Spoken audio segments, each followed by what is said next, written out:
is the Sri Ramana Maharshi satsang, a time to listen, reflect, and deeply meditate. Know yourself and be always free and at peace. Welcome, I'm Richard Clarke, hosting the satsang.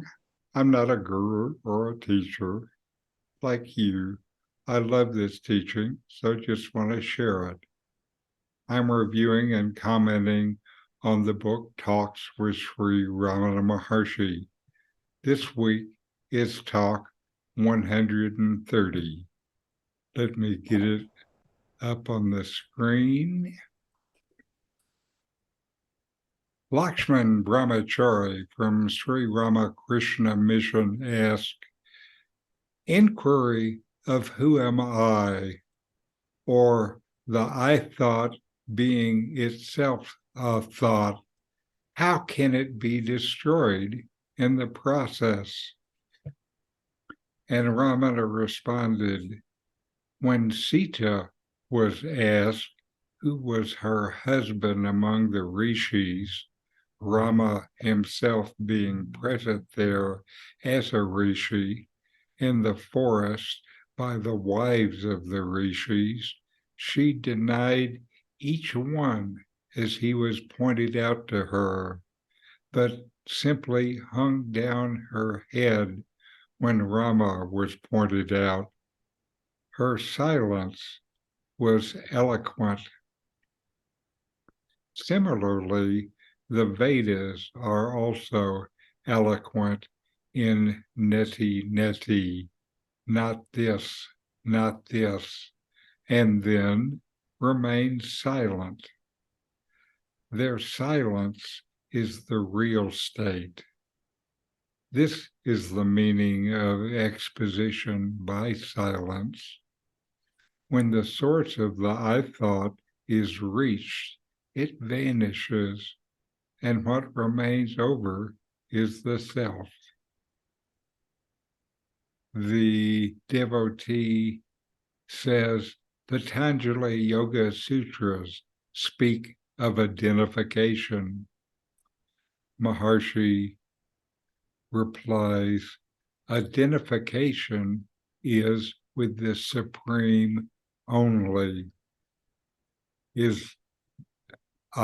Supreme is only the other name for destruction of the ego. Now, Talk 130 begins with questions about the process of self-inquiry and the nature of the I thought. Lakshman Brahmachari raises a question about the self-inquiry technique of asking, who am I, or inquiring into the nature of the I thought.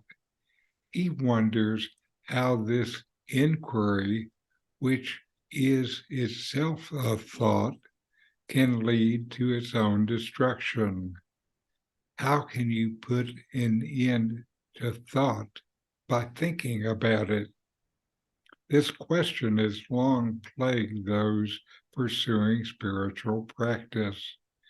How can I stop thought by thinking about it? In response, Ramana uses an analogy from the Ramayana, a Hindu epic.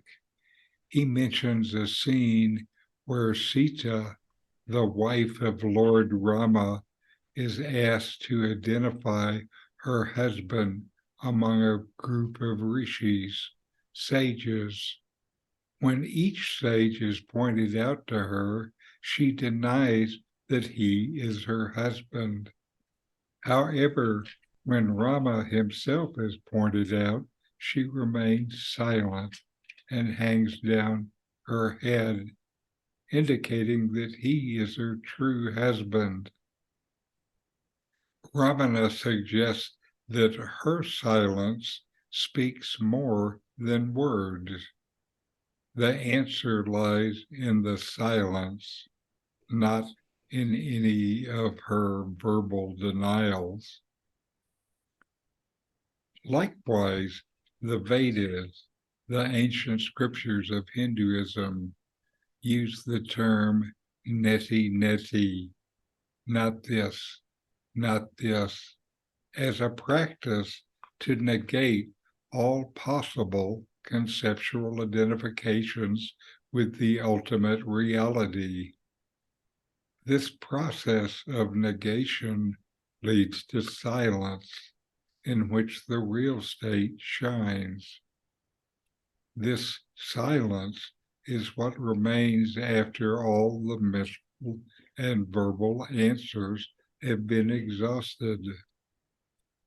The silence of the Vedas implies that the ultimate truth cannot be defined or described with words, but can only be realized through direct experience found in silence.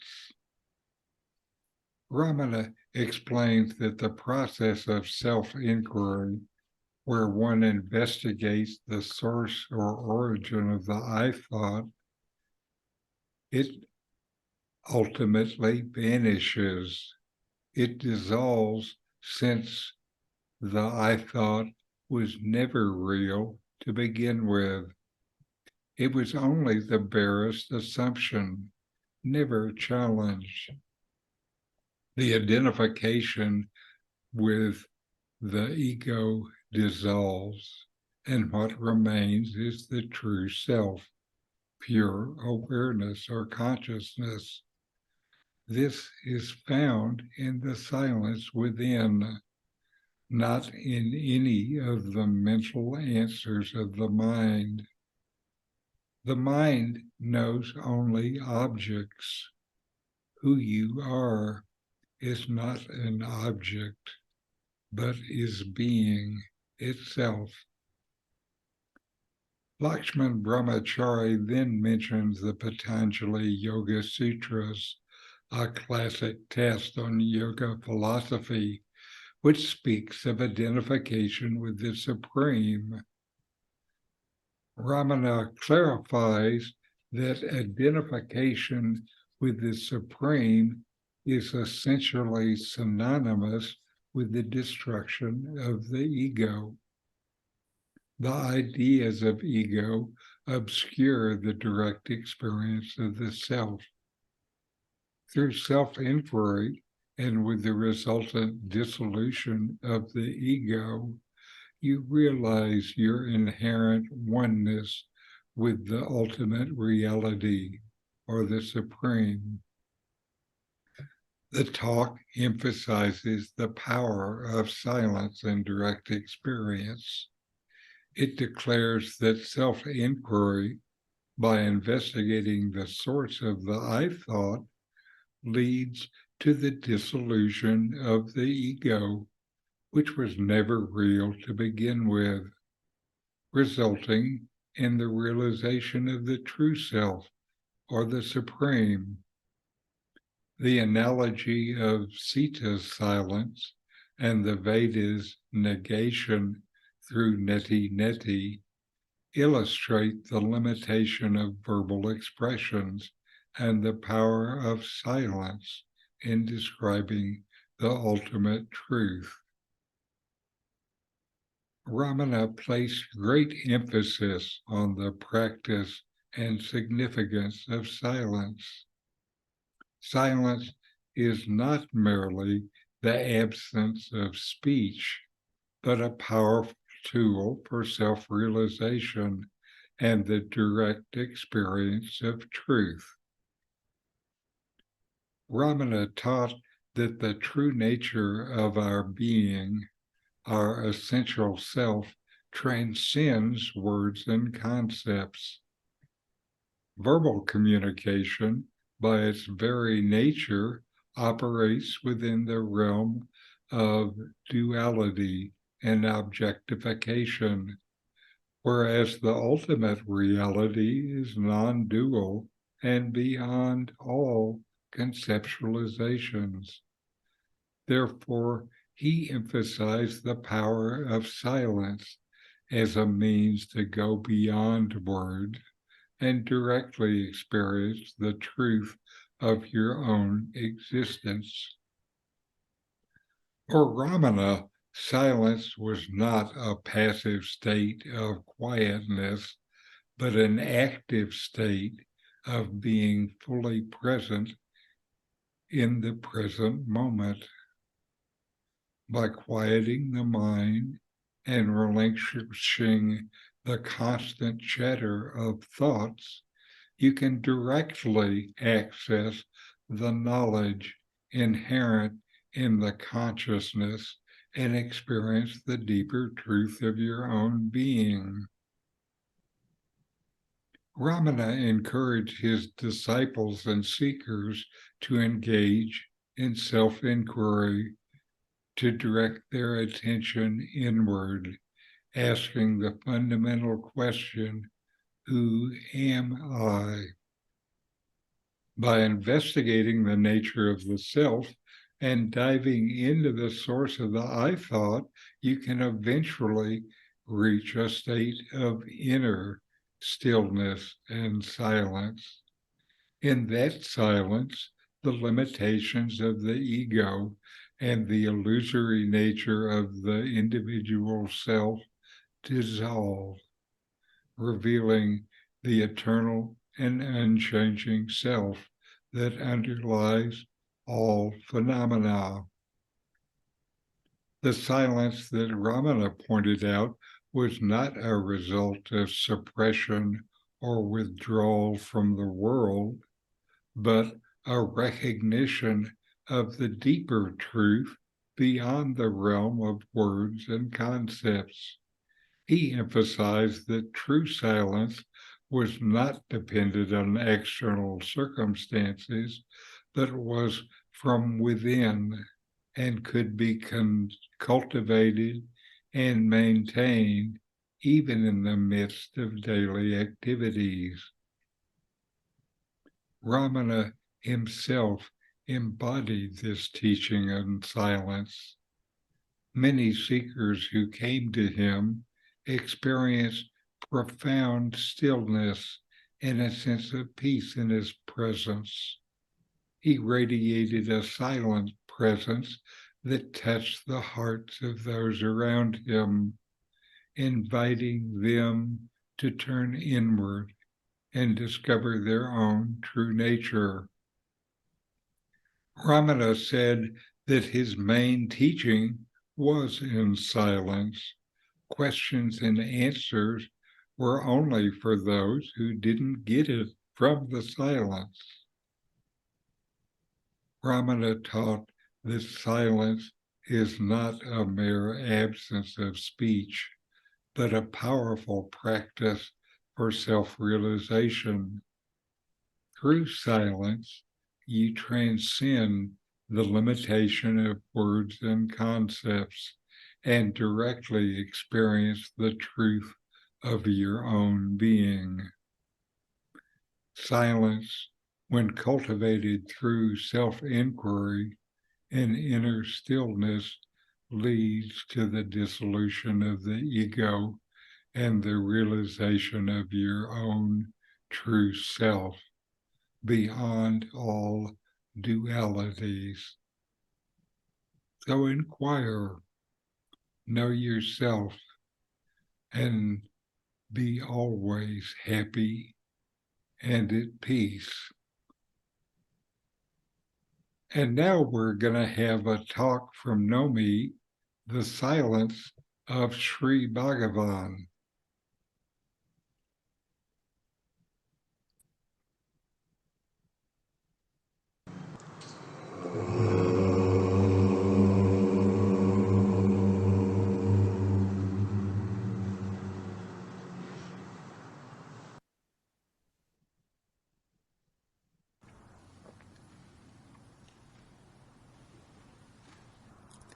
The supreme knowledge of being is indicated by Sri Bhagavan's silence, just as it was with Dakshinamurti. It is mind-transcendent knowledge, the knowledge of your own self, which is Brahman.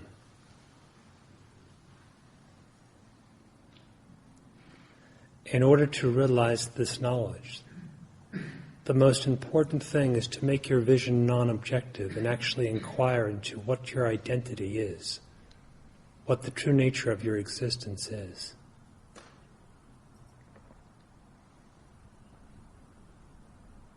The knowledge itself is identical with being. It is not knowledge of being as the knowledge of an object, for what is objective is not real. It is non-objective knowledge in which the knowledge and being are one and the same thing.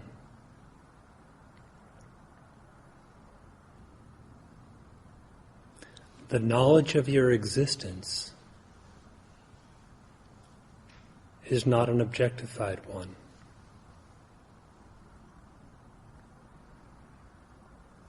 That you exist is simple and true. That you know that you exist is equally so, and cannot be separated from the existence itself.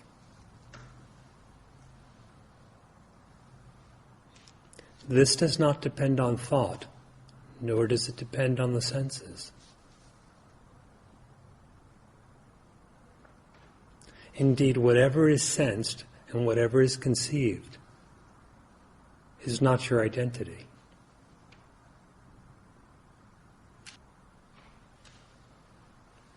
The Maharshi advises us to make the inquiry, who am I?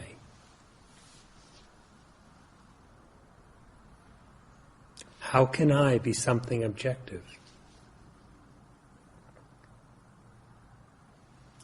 All things objective are created and destroyed. How can that which is truly I have birth or death?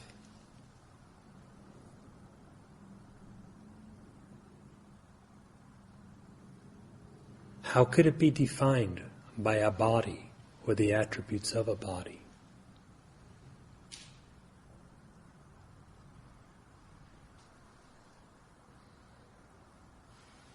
This is not a knowledge that can be studied as if it were a topic apart from you.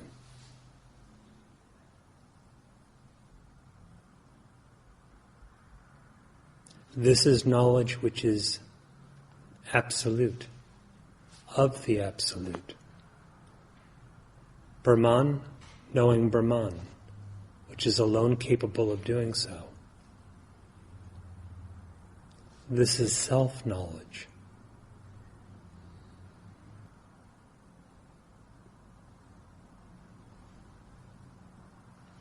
What can you think that is yourself? And if you cannot think of yourself, how much less could it be placed into words?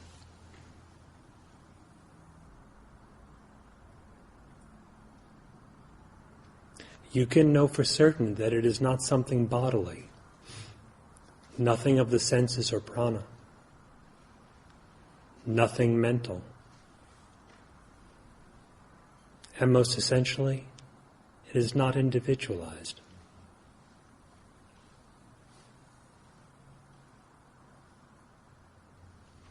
Every limitation or bondage and its consequent suffering depends on an individual, such as an illusion dependent on the assumed individual.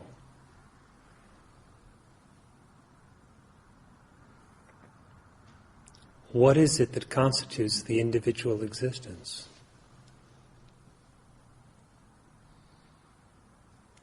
A thought of something does not necessarily make it so.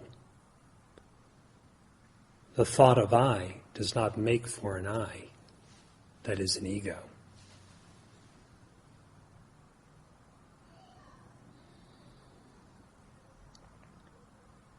If your existence seems to be as if individualized, inquire into the very heart of this individual and see what actually exists.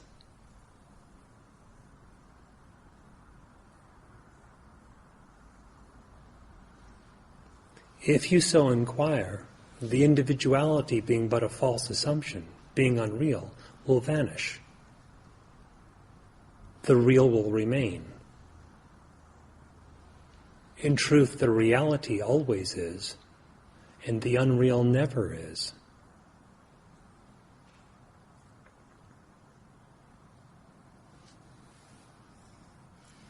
So in this sense, both the real and the unreal are unborn. The reality of the self is beginningless, it is ever existent, and so it is unborn, and thus indestructible. Not beginning or ending, unlike the body, the mind, and so forth. The unreal is also unborn. It has not actually come into existence.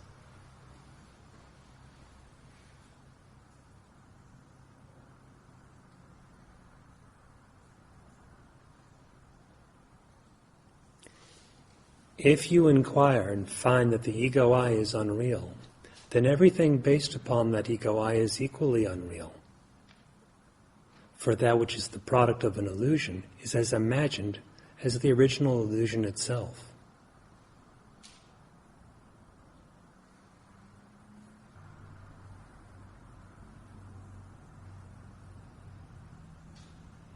The reality ever is. It is the self of the nature of being consciousness bliss. The unreal, from the I down to the forms of the world, has never come to be. It is always unreal. The unreal does not become real at any time.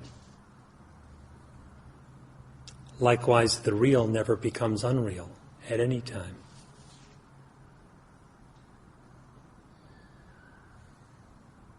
The conclusion about such is easily reached by those who inquire to know their own being.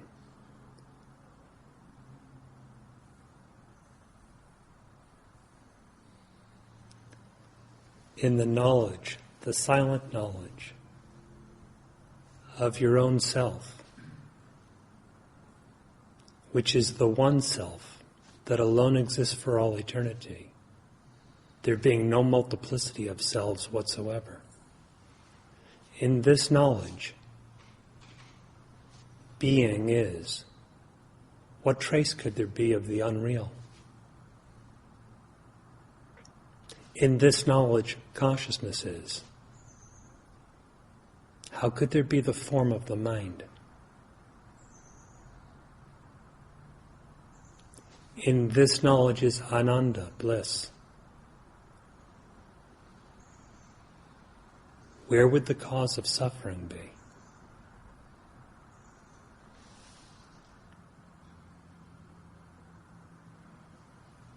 This much has been said. Nothing has been added to the silence. Yet in light of this silent truth, nothing has been subtracted.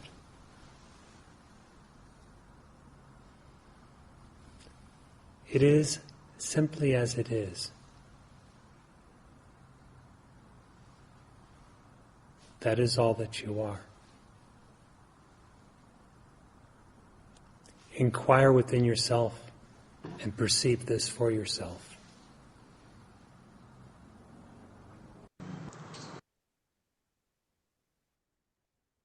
All right, let's take a few minutes and inquire. Notice that you exist, and you know that you exist. Now inquire, investigate within yourself. Can you find the silence within yourself?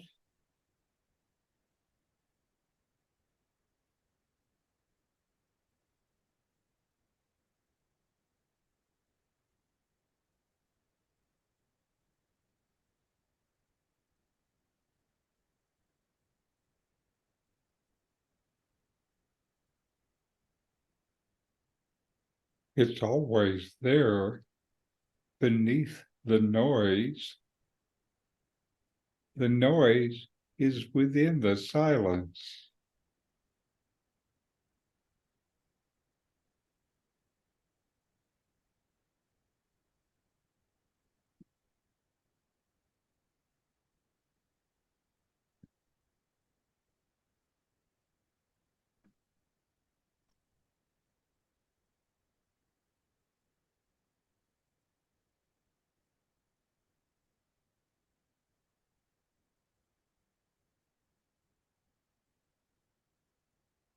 The silence is always.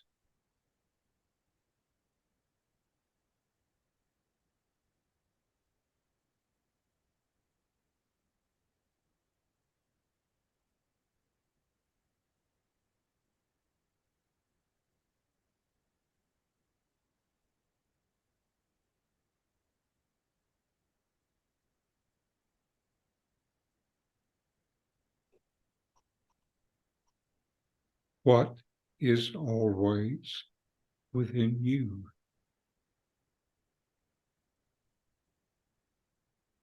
What's always there? What doesn't come and go?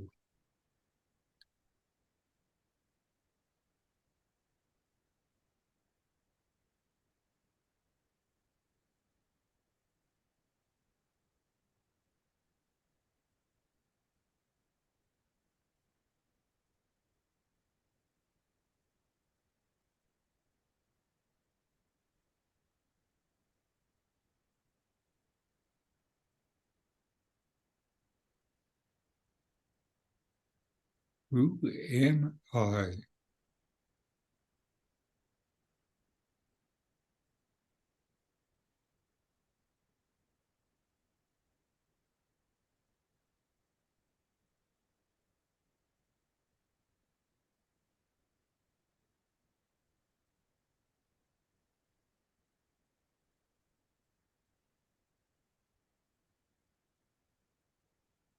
What is the nature of my existence?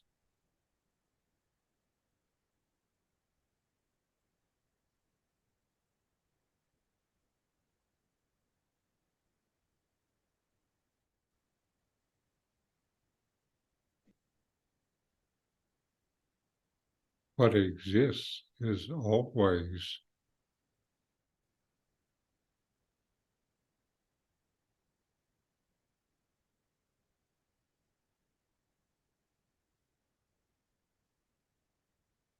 What is always within you?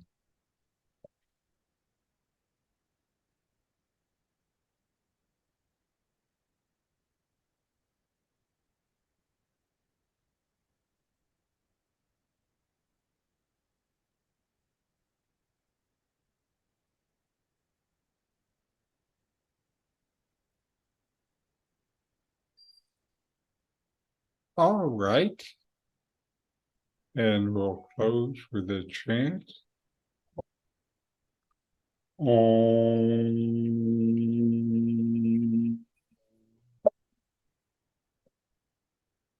Shanti, Shanti, Shanti. Om. Peace, peace, peace.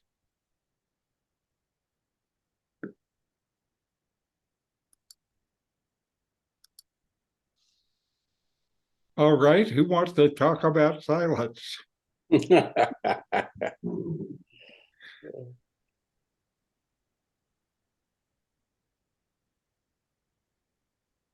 I can talk about how it gets covered up. Yes, I think we all can. Yes. And my latest experience is just having to call the bank. And I try to prepare myself to not get in my head, to be peaceful and to remember who I am. And it only takes about 12 seconds. But it's a way of saying, oh, there's still some scars in there, and to investigate them. Uh-huh. What is it? The underlying, issue that I have to abandon myself. Right. Right. And I think your example is a great example. I know when I have to do things like that, there is this special feeling that I get where,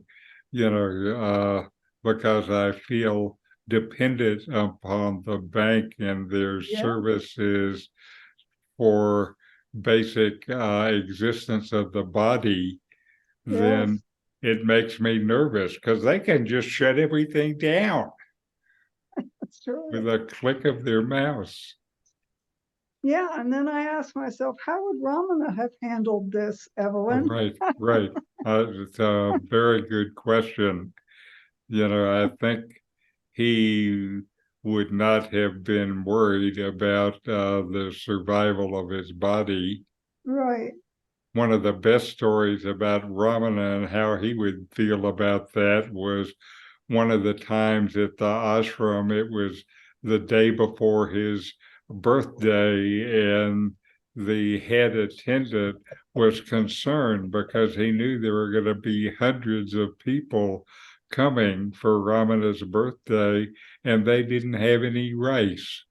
And there was a rich guy at the ashram, and he asked Ramana, can I go ask him for a donation to get the rice? And Ramana responded kind of like he was angry at the idea, irritated at the idea. And he says, you know what? You don't believe that the universe will take care of us? And so then the attendant was quiet and went away.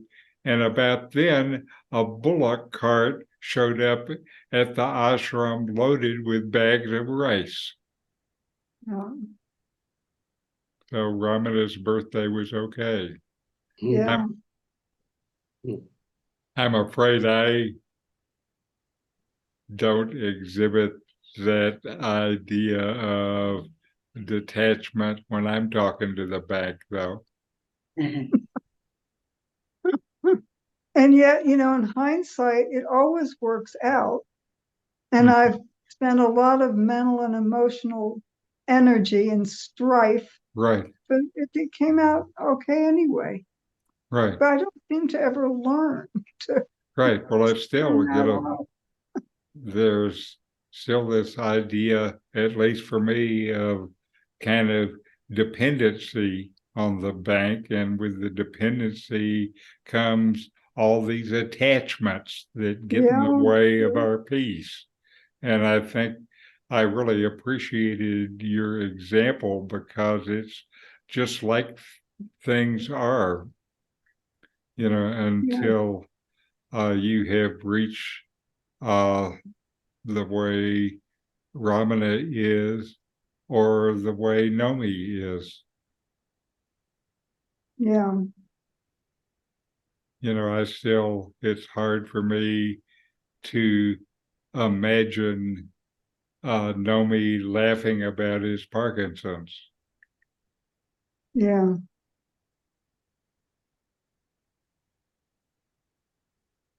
Well, Ram Dass said, if you think you're enlightened, go spend a week with your family. I would say, if you think you're enlightened, call the bank and see how you Yes.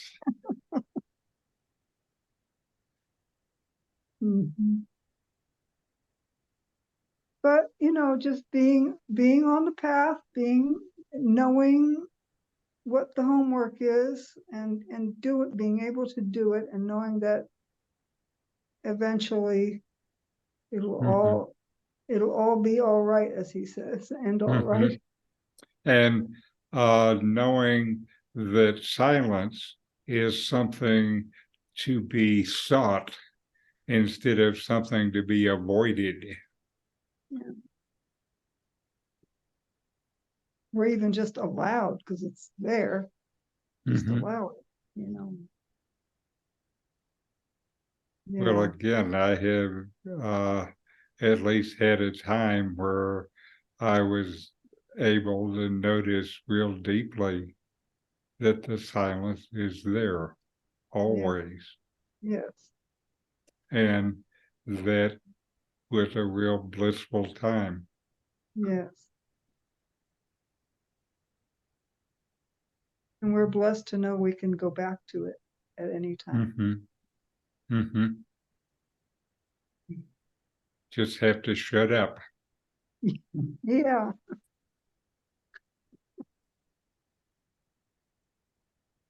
Anyway, it was good to be with you all today, listening to more of Ramana and Nome's wisdom. Yes. Thank you. Namaste. Namaste. Thank you.